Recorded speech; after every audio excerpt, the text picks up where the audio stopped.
Mereka meletakkan hormat dan takzim kepada seseorang berdasarkan kepemilikannya, berdasarkan materi.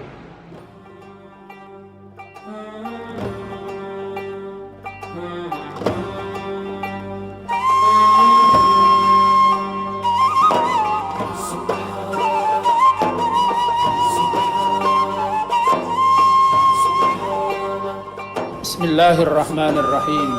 Assalamualaikum warahmatullahi wabarakatuh.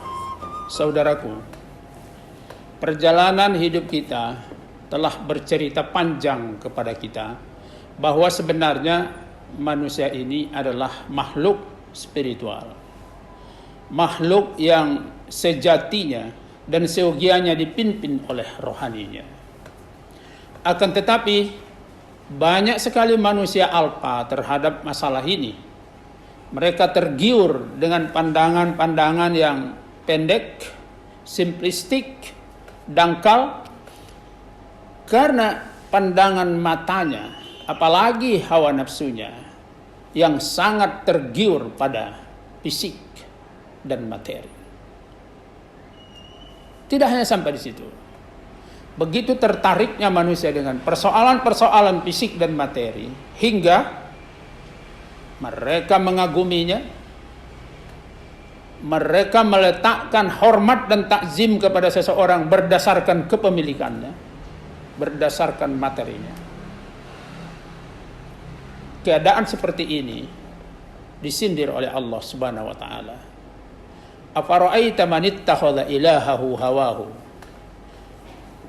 Apakah kamu tidak melihat bahwa ada orang yang menjadikan hawa nafsunya sebagai Tuhannya, keinginan hawa nafsunya sebagai ikutannya, yang menggiurkan nafsunya yang dihormatinya. Akan tetapi kehidupan kita juga yang bercerita panjang kepada kita bahwa fisik dan materi itu sebenarnya adalah semu. Bahkan dalam bahasa yang lebih jelas, menipu kita. Saudaraku, kita lihat misalnya dalam peristiwa musibah antara lain wabah COVID-19 yang saat ini mengancam dunia, semakin terang pada kita bahwa sebenarnya fisik dan materi itu semu ketika berhadapan dengan hal-hal gaib, terutama kuasa Allah Subhanahu wa ta'ala. Saudaraku, kita pikir dia memberi pembelaan, padahal dia sendiri mengalami kegalauan. Kita pikir dia memberi perlindungan, ternyata melindungi diri sendiri pun dia sulit. Inilah yang membuat kita harus menyadari keyakinan vertikal bahwa hanya Allah, Tuhan, yang bisa memberikan perlindungan. Saudaraku, Rasulullah SAW mengingatkan kita, Innallaha la yanzuru ila suwarikum wala ila ajsamikum walakin yanzuru ila qulubikum.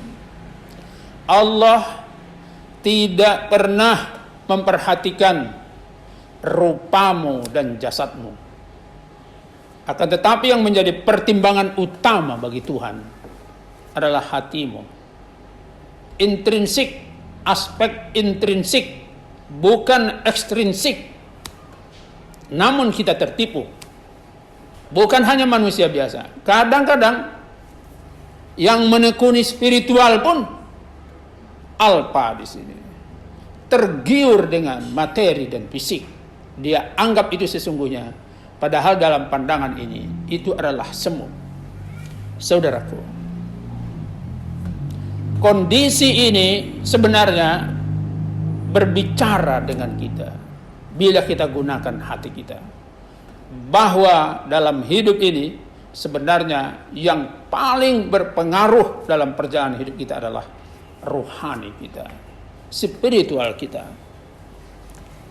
Begitu pentingnya peran spiritual itu, saudara-saudaraku, hingga Rasulullah SAW memberikan tuntunan kepada kita.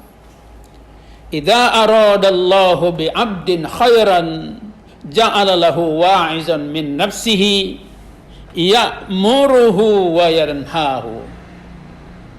Saudaraku, bila Allah menghendaki kebaikan pada seseorang, niscaya Allah akan menciptakan kecenderungan dalam dirinya bahwa hatinya yang mengingatkannya, hatinya yang menyuruhnya, hatinya yang melarangnya. Saudaraku, kontrol inilah yang sekarang hilang dari kehidupan kita. Hati jarang bicara, nurani hampir tidak mempertimbangkan, tapi semua aktivitas, tindakan, dan bahkan kebijakan-kebijakan kita sangat dikuasai oleh hawa nafsu, keinginan diri sendiri kita. Saya kira disinilah Allah mencoba memberikan peringatan-peringatan kecil melalui musibah-musibah yang kita hadapi, sehingga kita berada di dalam kesadaran bahwa ada yang menguasai, bukan kita tetapi Allah. Kekuatan kita, perencanaan kita, strategi kita, dan masa depan yang kita buat, kita rencanakan, mestilah bersandar pada Pencipta. Saudaraku, hingga Rasulullah Shallallahu Alaihi Wasallam menetapkan standar-standar dari pencapaian manusia, baik secara material fisik maupun secara spiritual dan intelektual. Ketika Rasulullah mengingatkan kita, Ra'sul hikmah makhafatullah, puncak dari segala prestasi, puncak dari segala kecerdasan, puncak dari segala kemampuan dan kekuasaan manusia adalah makhafatullah. Bila dia dapat menempatkan Tuhan di atas semua prestasinya. Kita melihat begitu prestasi manusia tanpa terkendali, bahkan ada tokoh dunia yang merencanakan kekuatan militernya bisa menghadang dan mencegah terjadinya hari kiamat. Bayangkan tuh, saudaraku, kondisi ini mengingatkan umat manusia. Semoga kita semakin menyadari bahwa hidup ini adalah untuk mendedikasikan segalanya kepada Allah.